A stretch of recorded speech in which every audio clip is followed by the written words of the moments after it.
কেমন আছেন সবাই? আশা করি ভালো। আমার নতুন একটা ব্লগে সকলকে স্বাগত। আজকে আমি ব্লগটা আমার বাড়ির ছাদ থেকে শুরু করছি। আর আপনারা এখন যে ব্লগটা দেখবেন সেটা হচ্ছে আগের বৃহস্পতিবারে। আজকে তো বুধবার, আগের বৃহস্পতিবারে লক্ষ্মী পুজো ছিল, সেই লক্ষ্মী পুজোর ব্লগ। আমি ওই দিনকে শুধু শ্যুটটাই করেছিলাম, কোনো কথা বলিনি। ওই শ্যুটের মাঝখানে আমি কোনো কথা বলিনি। এই কারণটা হচ্ছে যে রান্না করতে করতে, ভোগ রান্না করতে করতে কথা বললে যদি মুখের কলঙ্কগুলো গিয়ে ভোগে পড়ে আর মা লক্ষ্মী তাহলে আমার উপর রুষ্ট হয়ে যাবেন। সেই কারণেই, সেই ভয়েতেই বলতে পারেন, কোনো রকম আমি কথা বলিনি। চলুন তাহলে ব্লগটা দেখি। আর দেখলে, আপনারা যদি দেখে ভালো লাগে তাহলে সাবস্ক্রাইব করে দেবেন, কমেন্ট করবেন, লাইক করবেন আর অবশ্যই শেয়ার করবেন। এই কারণেই বলছি যাতে এই ছোট্ট পরিবারটা একটু বাড়তে পারে।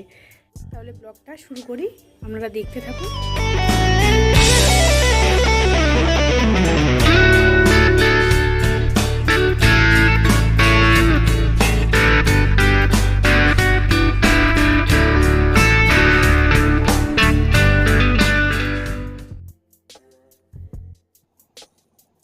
কুমড়ো ভাজা চলছে, দেখতেই পাচ্ছেন। কুমড়োগুলো আমি তেলে ছেড়েছি। এরপর ঢেঁড়স ভাজা হবে, পটল ভাজা হবে, বেগুন ভাজা হবে, আর এরপর দেখুন আলু ভাজা, এই তেঁতুলের চাটনি হবে, টমেটো দিয়ে তেঁতুলের চাটনি হবে। আর বেগুন ভাজা তো আগেই দেখিয়েছি আপনাদের। বেগুন ভাজা, কুমড়ো ভাজা খোলায় দিয়ে দিয়েছি। আর এই প্রেসার কুকারে এখন বাঁধাকপি সেদ্ধ করতে দিয়েছি। এখানে টমেটো, লঙ্কা, আদা সব কেটে রেখে দিয়েছি যা যা লাগবে। আর এখানে এই যে আলু ভাজাও হবে ভোগে, মানে 5 রকম ভাজা, বাঁধাকপির তরকারি, খিচুড়ি হবে, আর হচ্ছে আপনার পায়েস হবে, চাটনি হবে। এই কুমড়ো ভাজাটা চলছে। কুমড়ো ভাজাটা ভিডিওটা না টেনে পুরোটা দেখার অনুরোধ রইল আপনাদের কাছে। প্লিজ ভিডিওটা পুরোটা দেখুন। ঠাকুরের রান্না যেহেতু, সেই জন্য আলাদাভাবেই করছি। এটা পুরো আলাদা গ্যাস। আর এই যে ঢেঁড়স ভাজা,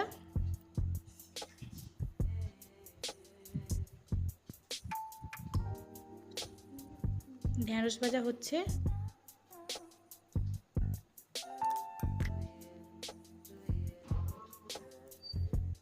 ঢেঁড়স ভাজা হয়ে গেল। এবার পটল ভাজা দেখুন দিয়ে দিয়েছি খোলাতে। হ্যাঁ, পটল ভাজা মানে এই প্রথম দিলাম। পটলটাকে এবার ভেজে নিয়ে বাকি পটলগুলো আবার ভেজে নেব।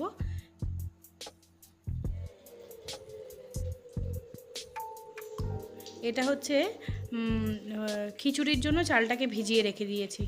গোবিন্দভোগ চাল খিচুড়ির জন্য ভিজিয়ে রেখে দিয়েছি। বাঁধাকপিটা সেদ্ধ করে নামিয়ে নিয়েছি। পাশে দেখতে পাচ্ছেন এখন বেগুন ভাজা হচ্ছে। পটল ভাজাটা নামিয়ে নিয়ে বেগুন ভাজা করছি। আর এখানে খিচুড়ির জন্য মুগ ডাল ভেজে রেখে দিয়েছি। এখানে সব ঠাকুরের আলাদাভাবে তেল, নুন, ঝাল, মশলা, ঘি সব রয়েছে। বাঁধাকপিটা করার জন্য তেলেতে জিরে ফোড়ন দিলাম। না, এটা ভুল বলছি। এটা হচ্ছে চাটনিটা করার জন্য আমি 5 ফোড়ন আর শুকনো লঙ্কা দিলাম।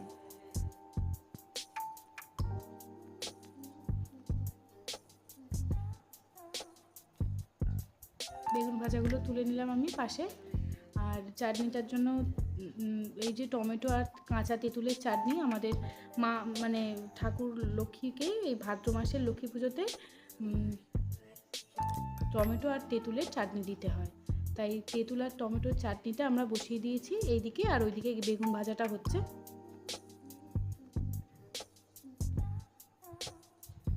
নুন দিয়ে দিলাম চাটনিটাতে, ওই টমেটোগুলো গোলানো, মানে যাতে গলে যায়, মানে নরম হয়ে যায় যেন, সেই কারণেই দিয়ে দিলাম নুনটা। দিয়ে একটুখানি এদিক ওদিক নেড়ে চেড়ে জল দিয়ে দিয়েছি। এবার তেঁতুল আর টমেটোটা পুরোপুরি সেদ্ধ হোক।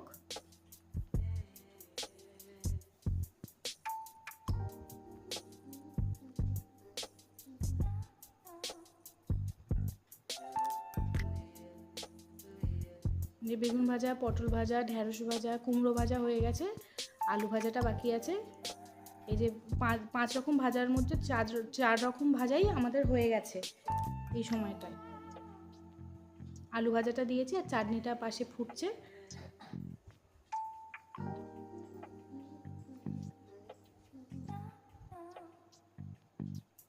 একটু কাজু মানে দেখুন কাজুগুলো কীরকম ওপরে ভাসছে, একটু কাজু আর কিশমিশও অ্যাড করলাম ওই চাটনিতে, দিয়ে চিনি দিয়ে নামিয়ে নিলাম, পরিমাণ মতো চিনি দিয়ে নামিয়ে নিলাম। আমি চাটনিতে হলুদ দিইনি, ইচ্ছা করলে আপনারা হলুদ দিয়েও করতে পারেন। আলু ভাজাগুলো চলছে, এবার বাঁধাকপিটা আমরা বসাবো। ওই জন্য কড়া ধুয়ে নিয়েছি, কড়াটা গরম হতে দিয়েছি, আর লোহার কড়ায় ভাজাভুজোগুলো চলছে। এগুলো সব আলাদা, ঠাকুরের কড়া, খুন্তি, গ্যাস সমস্ত কিছু আলাদা করে আমাদেরকে ভোগ করতে হয়। যে আলু বাঁধাকপি সেদ্ধ হয়েছে, জল ঝরিয়ে রেখে দিয়েছি, তেলও দিয়ে দিয়েছি কড়ায়,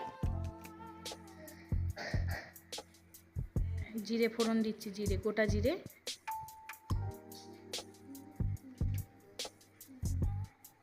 শুকনো লঙ্কা, টমেটোটা দিয়েছি, টমেটোটা ভাজতে দিয়েছি, একটু নুন দিয়ে। এক হাতে ব্লগ করছি আর এক হাতে রান্না করছি, তো ওই জন্য হয়তো সব শ্যুটটা করতে পারিনি। টমেটোগুলো দেওয়ার সময় আমি শ্যুটটা করতে পারিনি, ওই টমেটোগুলো দিয়ে নুন দিয়ে একটু গলাতে দিয়েছি। এই যে আমি আপনাদের সামনে এসে হাই করছি, পেছনে আমার পিসিমণি আসছে, এই যে কথা বলবো না বললাম। টমেটো আদা টাদা দিয়ে এই যে এবার বাঁধাকপিটা দিয়ে দিচ্ছি, কষিয়ে ভালো করে, যেরকম আদা টমেটো দিয়ে গরম মশলা গুঁড়ো দিয়ে একটু কষিয়ে নিয়ে বাঁধাকপি আলুটা দিয়ে এবার একটু নেড়ে দেবো। আর লোহার কড়াটায় দেখতেই পাচ্ছেন আলু ভাজা হচ্ছে।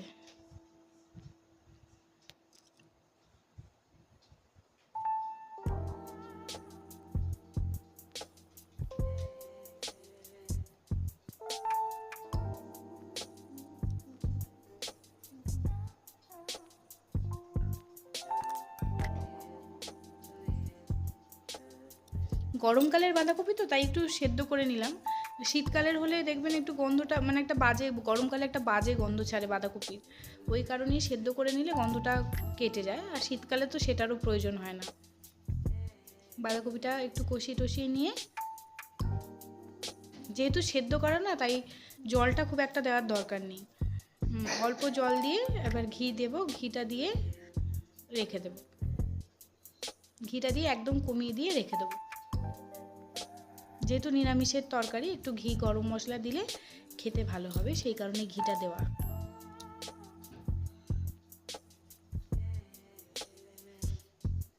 এই যে গরম মশলা দিচ্ছি, একটুখানি কষার সময় দিয়েছিলাম গুঁড়ো গরম মশলা, আর একটুখানি রেখে দিয়েছিলাম, ওই ঘি দিয়ে গরম মশলা দিয়ে নামানোর আগে দিলাম।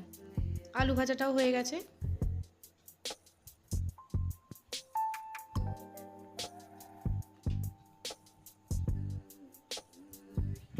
এই যে এখানেও আদা টমেটো জিরে শুকনো লঙ্কা, তারপরে নুন চিনি লঙ্কা গুঁড়ো হলুদ গুঁড়ো সব দিয়ে একটা মশলা কষিয়ে রেখেছি এ করার, মানে খিচুড়িটা করার জন্য। এই যে বাঁধাকপিটা নামিয়ে নিয়েছি, আমরা এবার পায়েস করব। আর এইদিকে প্রেসার কুকারে গোবিন্দভোগ চাল আর মুগের ডালটা সেদ্ধ করা, মানে দেওয়া আছে খিচুড়িটা করার জন্য। খিচুড়িটা আমরা হাঁড়িতে করি না, ভাত করলেও প্রেসারে ভাত করি, আর খিচুড়ি টিচুড়ি করলেও আমরা প্রেসারেতেই করি।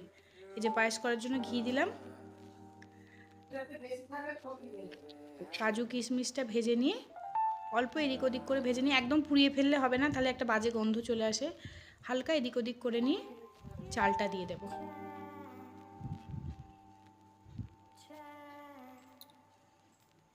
আর প্রেসার কুকারের সময়টাও কম লাগে, গ্যাসটাও কম পড়ে, ওই খিচুড়ি বলুন বা ভাত বলুন মানে করলে। আপনারা যদি প্রেসারে ভাত বা খিচুড়ি কিভাবে করতে হয় সেটা জানতে চাইলে আমাকে বলবেন। ওই যে কাপটা দেখালাম, ওই কাপের মেজারমেন্টে খিচুড়িতে আমি দিয়েছি 6 কাপ চাল, মানে গোবিন্দভোগ চাল, আর 4 কাপ মুগের ডাল।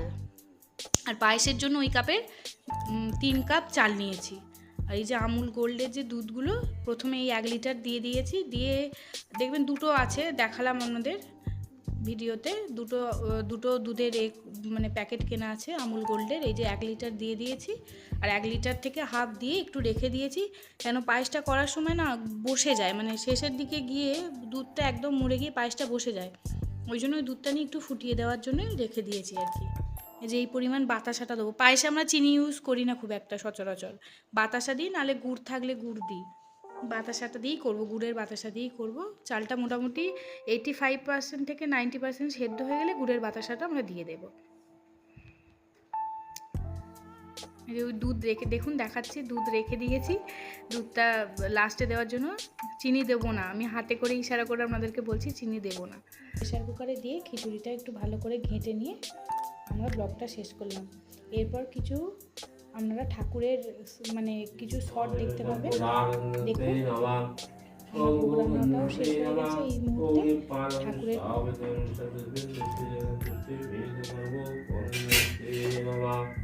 ओम भुवन्नते नमः ओम पाणस्य अहंस्य ज्ञानस्य उदरस्य समन्वयस्य ओम भुवन्नते नमः विष्णवे नमः ओम निसंपोदानन्ते नमः ओम अन्नस्वे नमः मूर्धस्य नमः ओम अस्ते शिवने माता महिभावृगे जनात्कुलन्नस्वे नमः मूर्धस्य नमः एतद्दि विष्णवे संपोदानन्ते नमः ओम आलोके अन्नस्वे नमः कन्नस्वे नमः संपूर्णान्नस्वे नमः ओम स्वस्ति ओम स्वस्ति ओम स्वस्ति ओम स्वस्ति नरिद्रसवा स्वस्ति न पूषा बृहस्पति गणापि हवमय वेदं कुण्डलिकाकं जग्गेश्वरं सिद्धारतिन एतद् संपूर्णान्नस्वे नमः ओम संपूर्णान्नस्वे नमः ओम नामोऽन्नस्वे नमः ओम सिद्धन्नस्वे नमः मेतादिविष्णु संपूर्णान्नस्वे नमः ओम भुवन्नस्वे नमः तस्मिन् तुष्टि जगत्तुष्टि विनिधां वेदन्नस्वे नमः ओम प्राणस्य आपमस्य प्राणस्य दस्य सपनस्य ओम भुवन्नस्वे नमः एतादिविष्णु विष्णु संपूर्णान्नस्वे नमः ओम भो भविष्यतस्य मंदिराकिनारजनगणं भक्ते नमः प्राणस्य आपमस्य तस्मिन् तुष्टि जगत्तुष्टि विनिधां एतत्कर्मो परमस्वे नमः ओम आलोकितन्नस्वे नमः नारायणी नमोऽस्तुते नमः मामुषगन्नस्वे नमः नमः ओम भुवन्नस्वे तस्मिन् तुष्टि जगत्तुष्टि परमस्वे नमः ओम भू भविष्यतस्य नमस्ते नमः संपूर्णान्नस्वे नमः कुसमा संकासंगस्य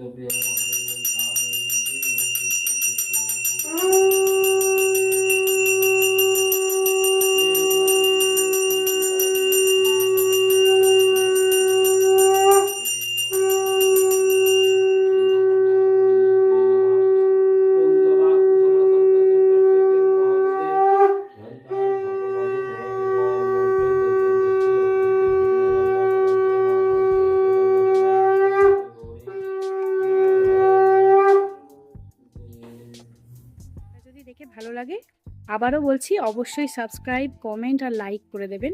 নমস্কার জানিয়ে ব্লগটাকে আজকে শেষ করছি। ফিরে আসছি আবার পরবর্তী দিন একটা নতুন ব্লগ নিয়ে। সবাই ততক্ষণ ভালো থাকবেন, সুস্থ থাকবেন।